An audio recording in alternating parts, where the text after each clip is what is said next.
Recent നെറ്റ്ഫ്ലിക്സിൽ release ആയ ഒരു murder mystery thriller മൂവിയാണ് മർഡർ മുബാറക്. ഈ ഒരു മൂവിയുടെ കോൺസെപ്റ്റ് എന്ന് പറയുന്നത് ഹൂഡിനെറ്റ് കോൺസെപ്റ്റ് ആണ്. ഈ ഒരു കോൺസെപ്റ്റ് എന്ന് പറയുന്നത് ഒരു റൂം, ആ ഒരു റൂമിന്റെ അകത്ത് ഒരു മർഡർ നടക്കുവാണ്. സോ ആ ഒരു മർഡർ നടക്കുന്ന സമയത്ത് ആ ഒരു ടൈമിൽ ആ റൂമിന്റെ അകത്ത് ഒരു 10 പേര് ഉണ്ടായിരിക്കും. സോ ഈ ഒരു ഡിറ്റക്റ്റീവ് ഈ 10 പേരുടെ പോയിന്റ് ഓഫ് വ്യൂല് അല്ലെങ്കിൽ ഈ ഒരു 10 പേരും ഈ ഒരു മരിച്ച ആളുമായിട്ട് എന്താണ് റിലേഷൻ, അല്ലെങ്കിൽ അവർ തമ്മിലുള്ള കമ്മിറ്റ്മെന്റ്സും അല്ലെങ്കിൽ അവർ തമ്മിലുള്ള കണക്ഷൻസ് എന്താണെന്നൊക്കെ ചോദിച്ചറിഞ്ഞ് അല്ലെങ്കിൽ അത് വെച്ച് ലിങ്ക് ചെയ്തായിരിക്കും മുന്നോട്ട് വന്നത്. സോ ഈ ഒരു കോൺസെപ്റ്റിൽ നിന്നാണ് ഈ ഒരു ഹൂഡിനെറ്റ് കോൺസെപ്റ്റ് എന്ന് പറയുന്നത്. ഈ ഒരു കോൺസെപ്റ്റ് റിലേറ്റ് ചെയ്ത് ഒരുപാട് മൂവീസ് വന്നിട്ടുണ്ട്. അപ്പോൾ ഈ ഒരു മൂവി കണ്ടു കഴിഞ്ഞപ്പോഴും എനിക്ക് തോന്നിയ ഒരു ഫീൽ എന്ന് പറയുന്നത് നമ്മൾ നൈഫ്സ് ഔട്ട് എന്നൊരു മൂവിയുണ്ട്. പക്ഷേ എനിക്ക് അതിനേക്കാളും കുറച്ചുകൂടെ റിലേറ്റ് ചെയ്യാൻ പറ്റിയ മൂവി എന്ന് പറയുന്നത് murder in the orient express ആണ്. ആ ഒരു മൂവി ആരും ഇതുവരെ കണ്ടിട്ടില്ലെങ്കിൽ കണ്ടു നോക്കുക. ആ ഒരു മൂവിയുടെ ക്ലൈമാക്സ് എന്നൊക്കെ പറയുന്നത് വേറെ ലെവൽ ക്ലൈമാക്സ് ആണ്. കാരണം ആദ്യം മൂവി സ്റ്റാർട്ട് ചെയ്യുമ്പോൾ ഭയങ്കര സ്ലോ പീസിലേക്ക് കൊണ്ടുപോയിട്ട് ലാസ്റ്റ് ഒരു 30 മിനിറ്റ്സ് വേറെ ലെവൽ ഓഫ് എക്സ്പീരിയൻസ് ആയിരുന്നു. സെയിം പോലെയായിരുന്നു ഈ ഒരു മൂവിലോട്ട് വരുമ്പോഴും. ഭയങ്കര സ്ലോ പീസിൽ പോയിട്ട് അവസാനത്തെ ഒരു 30 മിനിറ്റ് അല്ലെങ്കിൽ അവസാനത്തെ ആ ഒരു ക്ലൈമാക്സിൽ എത്തുമ്പോഴാണ് ശരിക്കും ഒരു എൻഗേജിങ് ഫാക്ടർ തന്നെ വേണമെങ്കിൽ പറയാം. ശരിക്കും ഒരു ക്ലൈമാക്സിലോട്ടൊക്കെ എത്തുമ്പോഴാണ് ആ ഒരു മൂവിയുടെ എൻഗേജിങ് പോർഷൻ തന്നെ വരുന്നത്.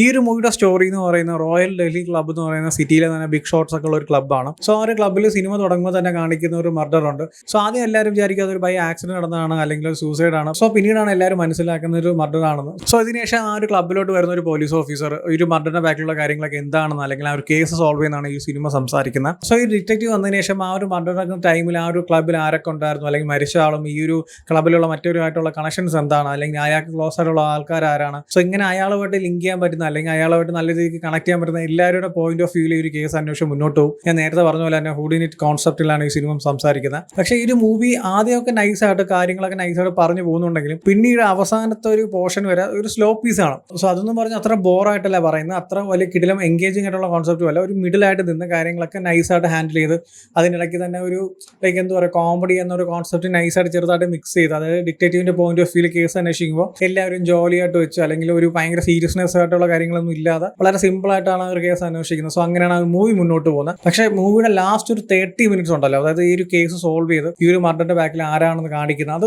കിടിലോട്ടാണ് പ്രസന്റ് ചെയ്തിരിക്കുന്നത്. ആ ഒരു ലാസ്റ്റ് 30 മിനിറ്റ്സിൽ നമുക്ക് കിട്ടിയ ഒരു എൻഗേജിംഗ് ഫാക്ടർ ആ ഒരു ഹോൾ മൂവിയിൽ ഉണ്ടായിരുന്നെങ്കിൽ അത് വേറെ ലെവൽ ഓഫ് എക്സ്പീരിയൻസ് ആയിരിക്കും. എന്നും പറഞ്ഞ് ബാക്കിയുള്ള പോർഷൻസ് ബോറെന്നല്ല ഞാൻ പറയുന്നത്.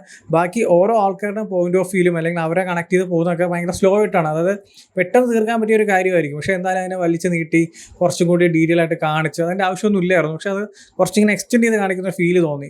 ഒരു 2-2.5 മണിക്കൂർ പടമുണ്ട്. ആ ഒരു ലാഗും അല്ലെങ്കിൽ ആ ഒരു എന്താ പറയുക അനാവശ്യമായിട്ട് കുറേ കാര്യങ്ങളൊക്കെ കാണിക്കുന്ന ട്രിം ചെയ്ത് കളഞ്ഞിരുന്നെങ്കിൽ ആ ഒരു 2 മണിക്കൂറിൽ ഒരു എൻഗേജിങ് കിടിലം മൂവിയായിട്ട് തന്നെ നമുക്ക് കാണാമായിരുന്നു. സോ പിന്നീടുള്ള ഒരു കാര്യം എന്ന് വെച്ചാൽ ഈ ഒരു മൂവിയുടെ നെഗറ്റീവ് ആയിട്ടല്ല ഞാൻ പറയുന്നത്, പക്ഷേ എനിക്ക് ഈ ഒരു കാര്യം മാറ്റി വെച്ചിരുന്നെങ്കിൽ കുറച്ചുകൂടി നൈസാണെന്ന് തോന്നിപ്പോയി.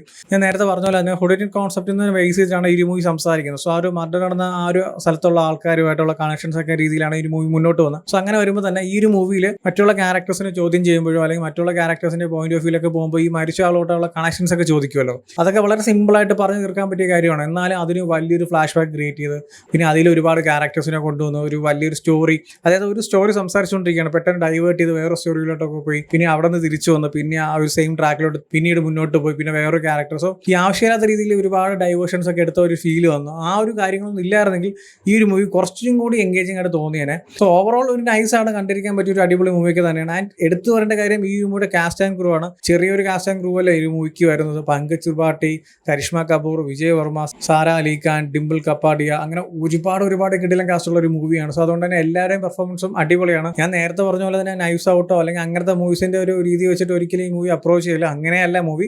ആ ഒരു കോൺസെപ്റ്റും അല്ലെങ്കിൽ അങ്ങനത്തെ രീതിയിലുള്ള സ്റ്റോറി ടെല്ലിംഗ് മാത്രമാണ് ഈ മൂവി. ഈ മൂവിയുടെ സ്റ്റൈലും അല്ലെങ്കിൽ ഈ മൂവിയുടെ പ്രസന്റേഷൻ എന്നൊക്കെ പറയുന്നത് വേറൊരു ട്രാക്കാണ്. സോ എന്തായാലും കണ്ടു നോക്കുക. സോ ഓൾറെഡി ഈ മൂവി കണ്ടവരാണെങ്കിൽ നിങ്ങളുടെ ഒപ്പീനിയൻ എന്താ വെച്ചാൽ കമന്റ് ചെയ്യൂ. വീഡിയോ ഇഷ്ടപ്പെട്ടാൽ ലൈക്ക് ചെയ്യൂ, ഷെയർ ചെയ്യൂ. ഇതുപോലത്തെ കൂടുതൽ വീഡിയോസിന് ചാനൽ സബ്സ്ക്രൈബ് ചെയ്യൂ. Thank you so much.